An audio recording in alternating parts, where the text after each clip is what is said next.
Hello বন্ধুরা, আমরা যারা গ্রামে বড় হয়েছি তারা তো গরু বাঁধা বা গরু ধরার অনেক কাজ করেছি। তো ছোটবেলায় যখন আমাদের গরুর দুধ হতো তখন বাছুর ধরার দায়িত্ব আমারই ছিল। কিন্তু আমাদের বাছুরের অনেক শক্তি থাকায় প্রায়ই সে দৌড় দিয়ে দুধ খেয়ে ফেলতো।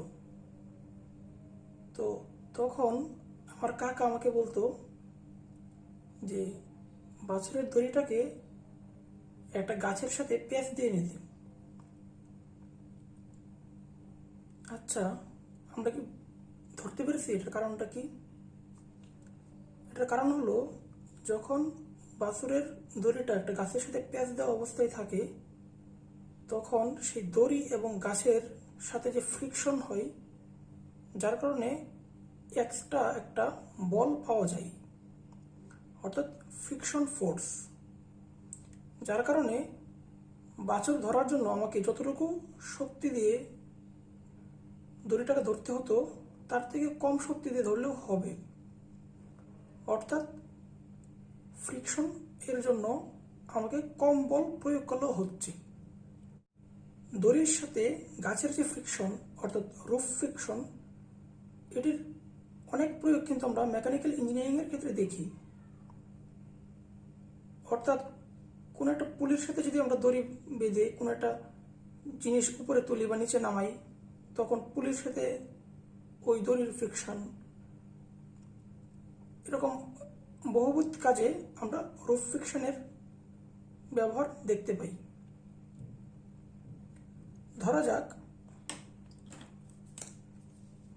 এটা একটা গাছ,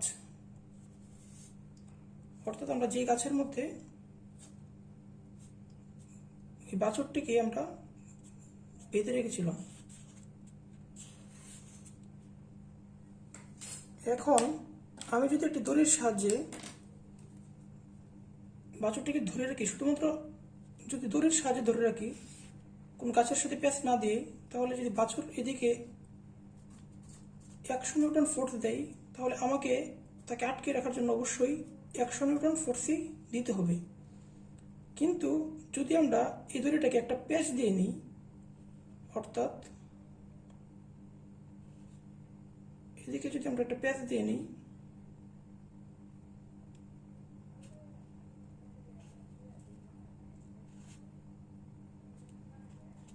তাহলে কিন্তু এখানে 100 নিউটন ফোর্সে যদি বাছুর টান দেয়, তাহলে আমাদেরকে 100 নিউটন বলে ধরতে হবে না, আরো কম বলে ধরলেই হবে। তো এটার জন্য আমরা যে ফর্মুলাটা ইউজ করি, যে এখানে যদি আমি বলি যে পি বল, এই পি বলের মানটা কত সেটা জানার জন্য যে ফর্মুলাটা ইউজ করি সেটা হলো T1 ভাগ T2 সমান সমান E two the power mu beta. এখানে কোনটা কি জিনিস একটু ক্লিয়ার হওয়া খুবই জরুরি। এখানে মিউ হলো ফ্রিকশন সহগ, অর্থাৎ ঘর্ষণ সহগ। এই বিটা হলো রূপ এবং ওই দণ্ড বা গাছ বা পুলি, এটির সাথে রূপের যে কোণ উৎপন্ন করে সেই কোণ। অর্থাৎ রূপটা যদি একবার প্যাচ দেয়, তাহলে আমরা জানি একটা দণ্ডকে যদি একটা দড়ি একবার প্যাচ দেয় তাহলে হবে হলো 2 পাই রেডিয়ান, অর্থাৎ 360 ডিগ্রি, 2 পাই রেডিয়ান। তো এটা অবশ্যই রেডিয়ানে নিতে হবে, এটা অবশ্যই কি করতে হবে, রেডিয়ানে নিতে হবে। তো এখন এই পাশটা তো আমরা বুঝতে পারলাম e to the power mu beta, আর এই পাশে কি থাকবে, এই পাশে হলো T1 বা T2। এখানে T1 কে এবং T2 কে, T1 হলো ম্যাক্সিমাম ফোর্স,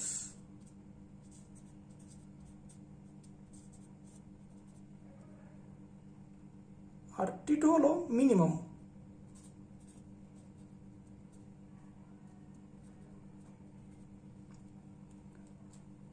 অর্থাৎ এখানে দুইটা প্রান্ত আছে, একটা হলো পি প্রান্ত অর্থাৎ যেই পাশে আমি ধরে রাখছি, এবং অন্য একটা প্রান্ত যেখানে সেই গরু টান দিতেছে বা বাছুরে টান দিতেছে। তাহলে দুইটা প্রান্ত আছে, দুইটা প্রান্তের ফোর্স কিন্তু সমান না, যে কোনো এক প্রান্তে ফোর্সটা বেশি এবং অন্য প্রান্তে কম থাকবে। যেমন ধরা যাক এখানে ফ্রিকশনের কারণে ফ্রিকশন ফোর্স পাওয়া গেল 20 নিউটন। তাহলে যদি বাছুরের শক্তি বেশি থাকে তাহলে বাছুর কত নিউটনে টানতেছে? 100 নিউটনে। তাহলে আমি কত নিউটন বলে টানলে আমার হয়ে যাবে?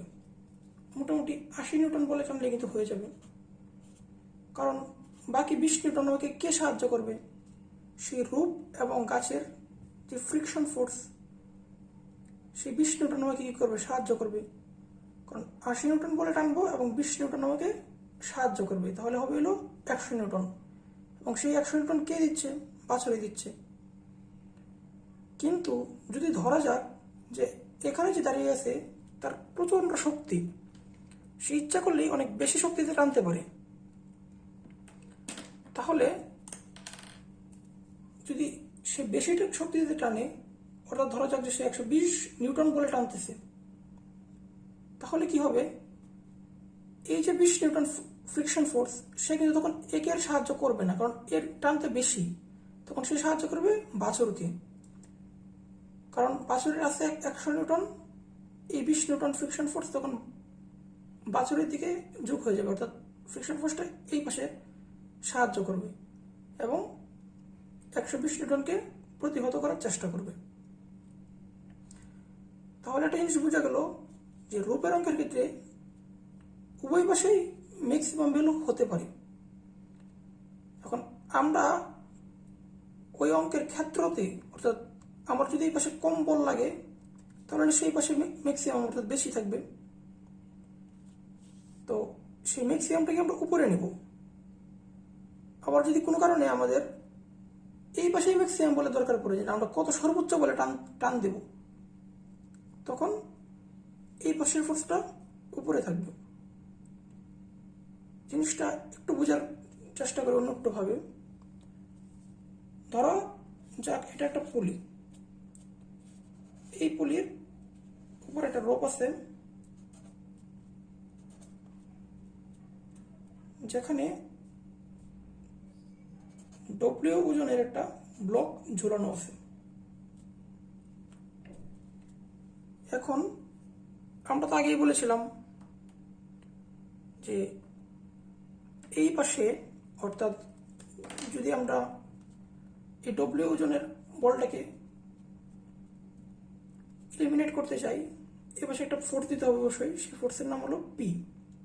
কিন্তু যেহেতু রোপটা এই পুলির সাথে এই অতটুকু জায়গা জুড়ে সংযুক্ত অবস্থায় আছে, অর্থাৎ ঘর্ষণ উৎপন্ন করছে, তাহলে নিশ্চয়ই এখানে একটা এক্সট্রা ফোর্স সৃষ্টি হবে। সেই ফোর্সটার কারণে এখানে কিন্তু পি বল যে দেওয়া লাগবে, সেই পি বলের মান কিন্তু কোনো সময় ডব্লিউ এর সমান হবে না, অর্থাৎ P not equal to W. হয় সে পি বলের মান ডব্লিউ থেকে বেশি হবে, নয়তো পি বলের মান ডব্লিউ থেকে কম হবে। যখন পি বলের মান ডব্লিউ থেকে কম, অর্থাৎ সে জাস্ট এমনভাবে ধরে রাখছে যে ডব্লিউটার কারণে এইদিকে পড়ে যাওয়ার চেষ্টা করে করে কিন্তু পড়ছে না, অর্থাৎ সেই মুহূর্তটা, যে মুহূর্তটাতে এই ফ্রিকশন যে ফোর্সটা আছে, এই ফ্রিকশন ফোর্স পিকে সাহায্য করতেছে, তখন এই দুই পাশের মধ্যে কোন পাশে ম্যাক্সিমাম ফোর্স থাকে? অবশ্যই ডব্লিউটাতে, কারণ পি তো আমরা সর্বনিম্ন নেব, মানে কম নেব একটা। তো এই ক্ষেত্রে সূত্রটা হবে হলো উপরে হলো ম্যাক্সিমাম অর্থাৎ বড়টা, নিচে হলো মিনিমাম অর্থাৎ ছোট, সমান সমান ই প্রতি পাওয়ার মিউ, অর্থাৎ এটা যদি ঘর্ষণ সহগ, এই রূপ এবং পুলির ঘর্ষণ সহগ ধরা যাক 0.3, তাহলে মিউ ইন্টু বিটা। এখানে বিটার মান কত হবে? যেহেতু এটা অর্ধেক জায়গাতে সে ঘর্ষণ দিয়ে রাখতেছে, অর্থাৎ পাই। এই বিটার মানটা এখানে বসবে। কিন্তু তারপরে যদি অন্য একটা কেস দেখি যে সেম এই পলিতে ডব্লিউ ওজনের একটা ব্লক আছে এবং এই পাশে একটা পি বল দ্বারা সেই ব্লকটাকে সাম্যাবস্থায় রাখার দরকার। এখানেও তো সেম, যে এই রূপের কারণে এই এতটুকু জায়গা পর্যন্ত একটা ফ্রিকশন ফোর্স উৎপন্ন হবে। সেই ফ্রিকশন ফোর্সটা কারণে অবশ্যই ডব্লিউ এবং পি এর মান সমান হবে না। এখন ধরা যাক যে এই পাশে আমি খুব জোরে টান দিলাম, এমন জোরে টান দিলাম যে এই ডব্লিউটা উপরে ওঠার জন্য চেষ্টা করবে, অর্থাৎ উপরে ওঠার মুখোমুখি হবে। তখন কিন্তু পি এর মানটা বেশি, সে একদম ডব্লিউকে উপরে ওঠানোর চেষ্টা করতেছে। তো তখন সূত্রটা হবে কি, পি ভাগ ডব্লিউ সমান সমান e to the power sigma mu beta. তাহলে দেখলাম কি, যে এই অঙ্কের ক্ষেত্রে ডব্লিউ উপরে, কিন্তু সেম অন্য একটা অঙ্কের জন্য পি উপরে। তো কে উপরে যাবে কে নিচে থাকবে সেটা নির্ভর করবে কার শক্তি বেশি এবং কার শক্তি কম। আমরা সবসময় উপরে রাখবো যার শক্তি বেশি তাকে, এবং নিচে রাখবো যার শক্তি কম তাকে। এই জিনিসটা একটু সিম্পলি বোঝা যায় যে যেহেতু ই একটি ধনাত্মক মান, ই এর একটি ধনাত্মক মান আছে এবং তার উপরে যদি মিউ এবং বিটা দ্বারা গুণ করা হয় তাহলে এখানে একটা ধনাত্মক অবশ্যই মান পাওয়া যাবে।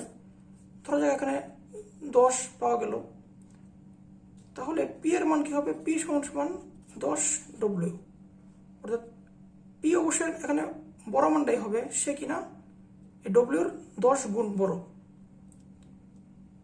তো এভাবে বোঝা যায় যেহেতু এখানে এই জিনিসটার সাথে ডব্লিউ গুণ হবে, অর্থাৎ অবশ্যই পি এর মানটা বড় হবে। তো আমরা অঙ্কে কার মানটা বড় চাই কার মানটা ছোট চাই, কে বেশি চাই, সেটা অঙ্কের ক্ষেত্রে প্রয়োগের ক্ষেত্রে বোঝা যাবে। ধন্যবাদ।